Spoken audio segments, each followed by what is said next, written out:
മറ്റൊരു പ്രധാനപ്പെട്ട മാറ്റം എന്നുള്ളത് ഏതൊക്കെ ഭൂമികൾ നിലവിൽ വഖഫായി നിലനിൽക്കുമെന്നുള്ളതാണ്. ഈ ആക്ട് വരുന്നത് വരെ ഏതൊക്കെ ഭൂമികൾ വഖഫായി നിലനിൽക്കുന്നുണ്ടോ അതെല്ലാം നിലനിൽക്കും.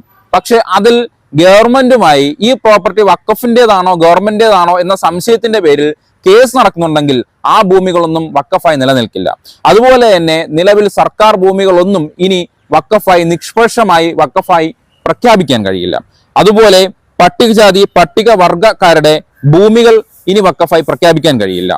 അതുപോലെ തന്നെ സംരക്ഷിത സ്മാരകങ്ങൾ, അതായത് നമ്മുടെ ഏറ്റവും ഇമ്പോർട്ടൻ്റ് ഉള്ള മോണുമെന്റ്സ് അതിരിക്കുന്ന സ്ഥലങ്ങളൊന്നും അപ്രഖ്യാപികമായി ഇത് വഖഫാണെന്ന് പറയുവാനോ അവകാശപ്പെടാനോ കഴിയില്ല എന്നും ഈ നിയമത്തിൽ പുതിയതായി കൊണ്ടുവന്നു. പഴയ നിയമത്തിൽ നിന്ന് പുതിയ നിയമത്തിലേക്ക് വന്നപ്പോൾ ഏറ്റവും വിവാദമായ ഒരു മാറ്റമാണ് ജില്ലാ കളക്ടറുടെ അധികാരപരിധി. അതായത് എന്തൊക്കെയാണെന്ന് നോക്കാം. അതിൽ ഏറ്റവും ഇമ്പോർട്ടന്റ് ആയിട്ടുള്ള ഒന്നാണ് സർവേ ചുമതലകളുടെ മാറ്റം. അതായത് മുൻപ് സർവേ കമ്മീഷണർക്കായിരുന്നു ഈ സർവേ നടത്താനും, അതായത് ഈ വഖഫായിട്ട് പ്രഖ്യാപിച്ചിട്ടുള്ള വസ്തുക്കളുടെ ആസ്തിയുടെയും അതിർത്തിയുടെയൊക്കെ സർവേ നടത്തി അതിന്റെ റിപ്പോർട്ട് ഗവൺമെന്റിന് സമർപ്പിക്കാനുള്ള ആ ഒരു അധികാരം സർവേ കമ്മീഷണർക്കായിരുന്നത് ഇപ്പോൾ ജില്ലാ കളക്ടർക്കായിട്ടുണ്ട്.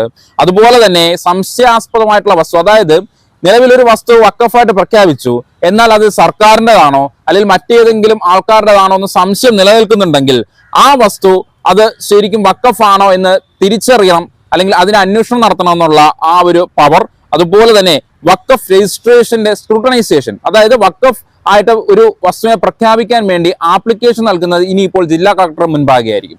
അത് സ്ക്രൂട്ടനൈസ് ചെയ്ത് അതിലെന്തെങ്കിലും അപാകതകൾ ഉണ്ടെങ്കിൽ അത് പരിശോധിച്ച് അതിന്റെ റിപ്പോർട്ട് സഹിതം അപേക്ഷാ റിപ്പോർട്ടുകൾ അടക്കിയും ഈ വഖഫ് ബോർഡുകൾക്ക് കൈമാറേണ്ട അധികാരം ഇപ്പോൾ ജില്ലാ കളക്ടർക്ക് കൈമാറിയിരിക്കുകയാണ്. അതുപോലെ തന്നെ വിവാദത്തിലായിട്ടുള്ള സർക്കാർ ഭൂമികൾ, അതായത് ഏതെങ്കിലും സർക്കാർ ഭൂമി വഖഫായിട്ട് പ്രഖ്യാപിക്കുകയും എന്നാൽ അതിപ്പോൾ നിലവിൽ വിവാദത്തിലായിരിക്കാൻ മാറുകയാണെങ്കിൽ അതിനെ വഖഫ് പ്രോപ്പർട്ടി ആയിട്ട് പ്രഖ്യാപിക്കാൻ പാടില്ല എന്നുള്ള ഉത്തരവാദിത്തം ആർക്കാണ്? ഈ ജില്ലാ കളക്ടർക്കാണ്. അതായത് ജില്ലാ